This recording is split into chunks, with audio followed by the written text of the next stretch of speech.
It's literally Call of Duty and PUBG. It's already doing exactly what PUBG was doing, but if you love COD or if you just like the COD system better and the Battle Royale meme has not worn off on you, it isn't getting too played out, then you're gonna love it. I hate to give it to them, but it's literally right there. Like it's like Treyarch did it. It's just COD. It's just Battle Royale and COD. It's exactly what you would expect, but it's got the tightness a COD game should have. There's no. I'm gonna actually make this a video, but it's been less than a minute. I'm just saving you the rest of the video. If you just want to know what it's like, that's what it's like. It's COD and PUBG. All right, that's your make or break. Now I'm actually gonna start talking about it.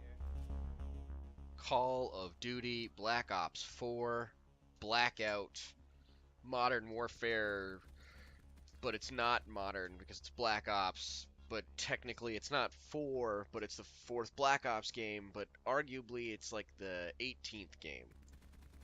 As far as I can tell from internet research, the first COD game came out in 2003, so it's a little staggering for me to learn that when you count just the console releases of the COD games that are out there, there are actually 18 different COD titles, if we include the new Black Ops 4 slash Blackout game. I'm also not including the iOS COD game Strike Team. Basically, in 16 years, we've had 18 years worth of COD games, so you aren't wrong if you feel oversaturated, and the meme is real. But in spite of the meme, and that's coming from a sort of hipstery place, because I stopped playing COD with any shred of enthusiasm right after they killed Ghost. I just never recovered, and I lost interest in pursuing my revenge against Makarov. Basically, I love Modern Warfare, but found everything to go downhill after its sequel. I got burned out on all the brown-colored maps and redundant over-the-topness, and sort of knockout between levels, and overly cinematic tropes that didn't have kind of the same coolness that I felt Modern Warfare had originally. But with those reasons in mind, I was and probably still remain pretty skeptical about Black Ops 4, so I acknowledge that stylistically and gameplay-wise, that Treyarch makes a tight and fierce shooter that is undeniably enjoyable, albeit a little bit redundant and albeit a little bit, peppered with 13-year-olds, or at least my conception of that. But I don't fault them for it. I just don't really feel like, for the same reason I don't buy NHL 16, 17, 18, 19, 20, as the same reason I don't buy COD 1 through 35. Basically, they lost me after Modern Warfare 2, but I have to acknowledge that my last foray into the world of Black Ops was Black Ops 2, and I did it purely for the multiplayer and a brief dance with zombies.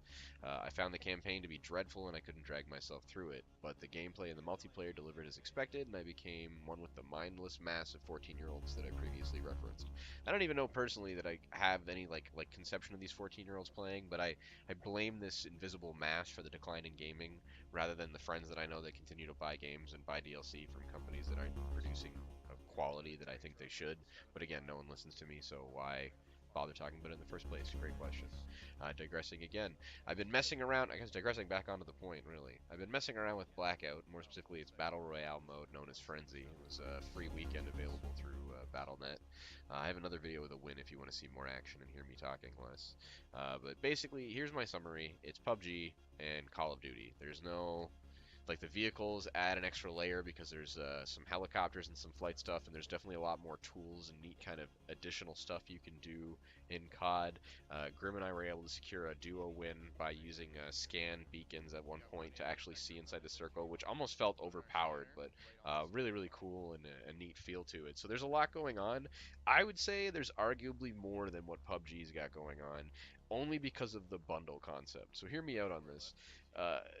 The Frenzy mode is the Battle Royale mode that's coming in collective with the Blackout package, because I believe they're also going to be selling you a campaign, which I'm sure will be whatever, meh, bleh. They're probably going to sell you an additional multiplayer mode or subsets of a multiplayer mode that aren't just a Battle Royale, though don't quote me on that, and there also seems to be a Zombies mode. So if you consider that you're getting Zombies, the Battle Royale, a potential multiplayer, though don't confirm or quote me on that, and a campaign, which will probably be shitty, at least they're creating a relatively full package. My Doomsday scenario, or my grounded slash cynical expectation, is that all of these things will be completely compartmentalized and disassociative of one another and all be sold as DLC, but it doesn't matter because I'm not going to be buying any of it anyhow. Here's the breakdown. Here's the long and short of it.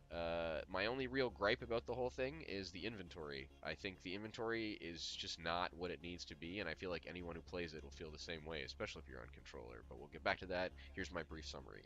The inventory is nightmarishly annoying, but you can see what they're trying to do with it. They're trying to give you the tools and means to quick swap between weapons and quickly grab shit and auto-equip it onto your weapon. So it's like they have this mentality, this idea of making it effectual and having a good feel to it and having it be intuitive, but it's almost like they just they're trying too hard. Like they're trying too hard to be fancy and it ends up becoming confusing and counterintuitive, like in the way that you can't certain weapons don't fit and certain attachments don't fit and your inventory is just harder to manage. It's like instead of just doing it the way that everyone else has done it, they've tried to find their own unique thing, but I think in doing so they've reinvented the wheel. But that's just my perception of it. Maybe people out there got a better feel for it. Admittedly, I didn't put a whole lot of time into this. This is just my brief summation because again, the game didn't really win me over, but it's very close. I certainly acknowledge. Like to me, it's on par with Pub, but that's not saying much currently. They have a ton of attachments, but it's a pain being able to figure out what's compatible. Like I said, they sometimes just feel like they don't matter as well when you consider that you can sometimes find fully kitted weapons. So is it nullifying? Is it cool? It's a nice benefit when you find those weapon caches. It kind of adds to the switch up of the game a little bit, and the air-based vehicles and the way that you and your squad and da da da da da. So there's more going on in that realm in the sense of it, but it's nothing new. It's still very pub-like. So here's my breakdown on the pros of it.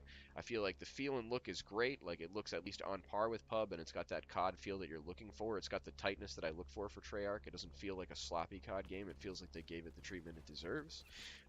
Man, I love sliding. The sliding is it's stupid, but it gives it this parkour element. But anytime you slide into cover, it feels way more intense than just crouching into it or sprinting into it. I feel like the graphics options, there's just more graphical options available. It really helped me get a better control and lock on my FPS. And again, if you consider that they're going to be bundling it, or if you consider that they're going to be putting out this game with the additional stuff, it's the same bundle feature benefit I give the argument to for Fortnite. I mean, PUBG is a battle royale incomplete game with a couple of maps. These companies are producing games that feature a battle royale. When you look at it for a bang for a buck perspective, it's just hard to argue it. As far as the cons, I would say it's kind of unoriginal. It feels very similar to Pub, very redundant of Pub. Again, it falls into that category of being a battle royale meme, which I just think is overdone.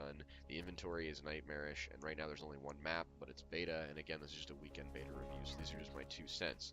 It's not my thing because I already acknowledge its similarity to Pub, and personally I'm losing interest in Pub. I've been way more into Hunt recently, but again, I have to give this game some style points. If nothing else, I think this one is one of the first games that I've come across more recently that's in the battle royale meme that isn't overwhelmingly obnoxious for me to play. So I don't hate it.